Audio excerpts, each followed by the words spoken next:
warahmatullahi wabarakatuh. Dewan juri yang saya hormati dan teman-teman yang saya banggakan. Apa kabar semuanya? Baik. Alhamdulillah, luar biasa. Salam pustaka. Perkenalkan, nama saya Alessa Haniluna Jasmine atau biasa dipanggil Jasmine. Saya bersekolah di SD Negeri 5 Payung. Teman-teman, Oi. teman-teman, Oi. tahu tidak? Tidak. Ada sebuah batu yang mirip nenek-nenek dan seekor ular yang terkenal dengan nama ular teduh. Nah, kali ini saya akan bertutur tentang legenda Barnek dan ular teduh. Yang mana cerita ini ditulis kembali oleh Desi Susilawati. Tapi sebelum saya bertutur, saya punya pantun nih. Mau dengar tidak? Mau. Pergi ke Bali membeli mangga. Cakep. Tidak lupa singgah ke Gayo. Cakep. Ya, kita dengar cerita bersama-sama. Legenda Barnek dan ular teduh. Tanjung Teduh adalah nama sebuah desa yang berada di wilayah Kecamatan Sungai Suan, Kabupaten Bangka Tengah, Provinsi Kepulauan Bangka Belitung. Daratannya yang menjorok ke laut mencirikan desa ini sebagai daerah tanjung. Sedangkan Teduh adalah nama sejenis ular. Pada zaman dahulu di Pulau Bangka ada seorang laki-laki yang sangat terkenal. Ia dipanggil dengan nama Ake Anta. Ake Anta mempunyai kekuatan yang sangat besar dan kesaktian yang sangat tinggi. Ake Anta dianggap sebagai pelindung Pulau Bangka. Ake Anta mempunyai seorang istri yang bernama Nek Anta dan seekor hewan peliharaan berupa ular teduh. Konon, Ake Anta memiliki kebun durian di daerah Teduh, tak jauh dari pantai Batu Bedaun yang ada di desa Rajik. Namun, memiliki unek atau ladang di daerah Dusun Tanjung Teduh. Meskipun Ake Anta adalah seorang pelindung Pulau Bangka, ia bukanlah seorang raja. Oleh karena itu, Ake Anta tetap mencari nafkah untuk keluarganya sendiri. Ake Anta dan Nek Anta berladang dan mencari ikan di daerah Tanjung untuk memenuhi kebutuhan sehari-hari. Bertahun-tahun mereka menjalani kehidupan itu dengan tentram dan damai. Namun, kedamaian itu terusik dengan adanya pencuri hasil ladang yang sering memakai baju berwarna biru. Saat panen padi yang dijemur di dekat kandang ladang mereka sering kali hilang. Karena kesal hasil panennya sering kali hilang, Ake Anta pun memerintahkan peliharaannya berupa ular teduh. Pada suatu hari, Ake Anta bermaksud untuk memeriksa kebun duriannya. Sedangkan Nek Anta sudah pergi ke ladang sejak tadi pagi. Sebelum pergi, Ake Anta menjemur padinya di dekat pondok ladang mereka. Karena Anta pun memanggil peliharaannya berupa ular kudus.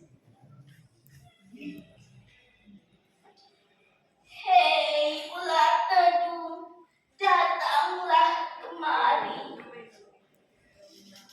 Ular teduh pun patuh dan mendatangi Ake Anta dengan menjulurkan lidah bercabangnya sambil mendesis.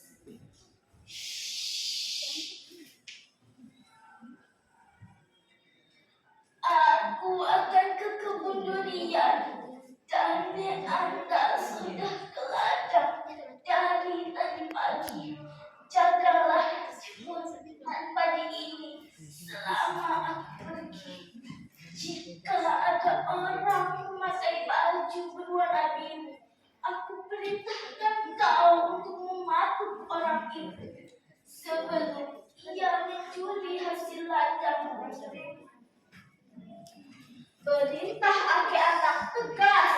Ular teduh pun menundukkan badannya dan menganggukkan kepalanya, tanda mengerti perintah dari Ake Anta. Dengan kesaktiannya, Ake Anta pun segera pergi. Sekejap mata saja sudah tidak terlihat lagi bayangan Ake Anta. Menjelang siang, tiba-tiba langit mendung. Bertanda hari akan hujan. Padahal Ake Anta belum kembali. Melihat padinya yang masih dijemur, Nek Anta yang sedang bekerja di ladang segera berusaha mengangkat jemuran padi mereka.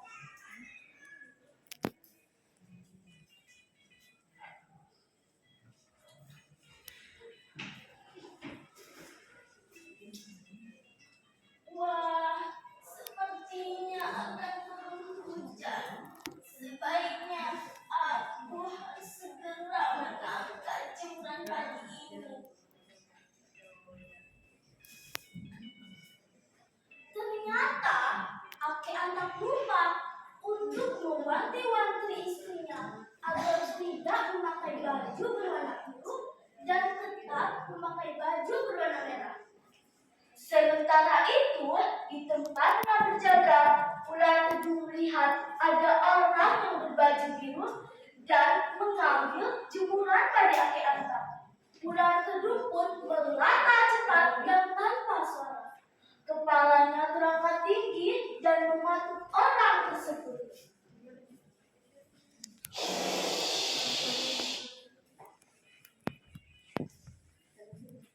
Aduh, sakit. Dasar kau ular teduh, sakit.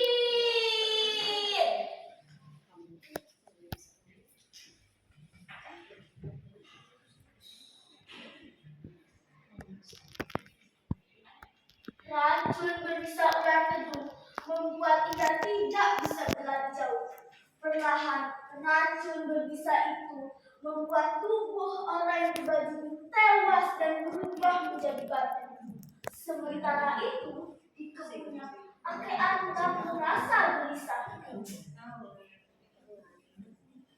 Kenapa perasaanku tidak enak ya?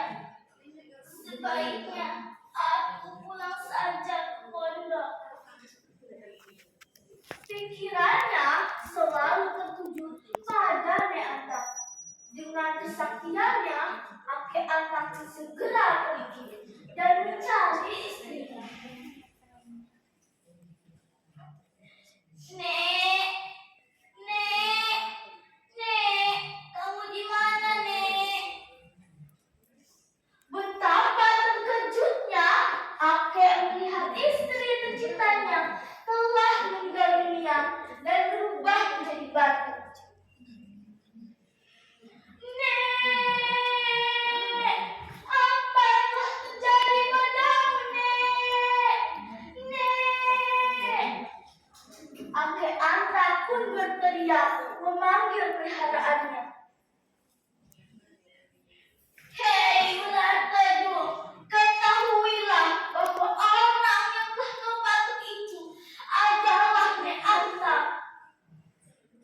Kata Ake Anta dengan raut wajah sedih.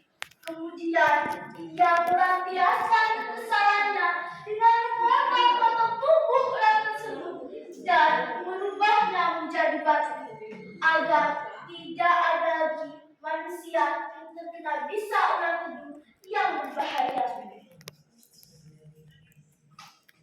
Hei ular kudung, jadilah engkau bangun.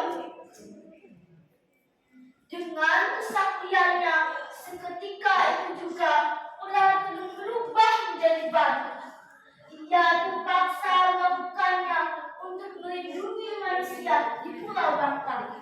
Setelah itu, Ake Anta pergi dari daerah Tanjung dan mengembara ke daerah yang lain. Nah, begitulah cerita yang beredar dari daerah tersebut. Sehingga daerah itu dinamakan Tanjung Tudung, yang sekarang menjadi desa Tanjung Pura.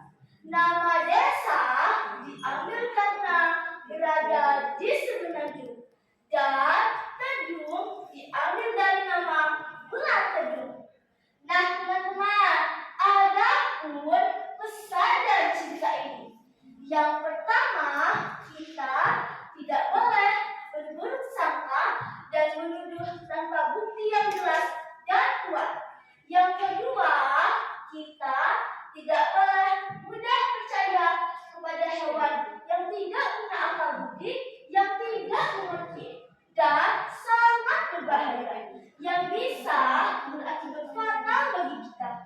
Seperti kata pepatah, senjata makan tuan. Kata wali membeli terasi. Cakep. Setelah dicoba, enak rasanya. Cakep. Jika kita gemar berliterasi, ilmu yang didapat sangatlah berguna. Cakep.